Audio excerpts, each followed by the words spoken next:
কথা হচ্ছে দেখো মাদ্রাসা বোর্ডে সরাসরি বলছে এটা কমন, যে নিচের কোনটি বিচ্ছিন্ন চলক। একটা এমসিকিউ আমার মাত্র 50টা এমসিকিউ থেকে কয়টা কমন পড়ছে এটাকে দেখো তোমরা। এই যে এটা সরাসরি মাদ্রাসা বোর্ডে কমন পড়ছে এবং সকল বোর্ডে কমন পড়বে। ঠিক আছে, এরপরে দেখো উপসেট, এই যে এটা আসছে, দুইটা কমন পড়ছে, একটু দেখো 1 মিনিট ভিডিওটা দেখো। এরপরে তুমি ভর্তি হবা কি হবা না এটা তোমার বিবেচনা। বর্গের প্রতিসম রেখা কয়টা, এটা সরাসরি কমন পড়ছে। ঠিক আছে, জাস্ট এটা তুমি মিলিয়ে দেখবে মাদ্রাসা বোর্ডে আমি যেটা বলছি এটা কমন পড়তেছে কিনা।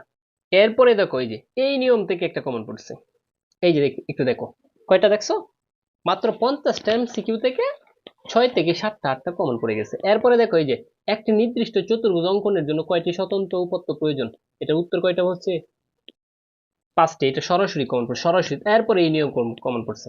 ঠিক আছে, এরপরে বলছে মধ্যক শ্রেণীর মধ্যমান, সেম ভাবে 1 2 3, আমি দেখাচ্ছি একটু দেখো, 4, তারপর এদিকে হচ্ছে 5, আচ্ছা, তারপর 6 7 8,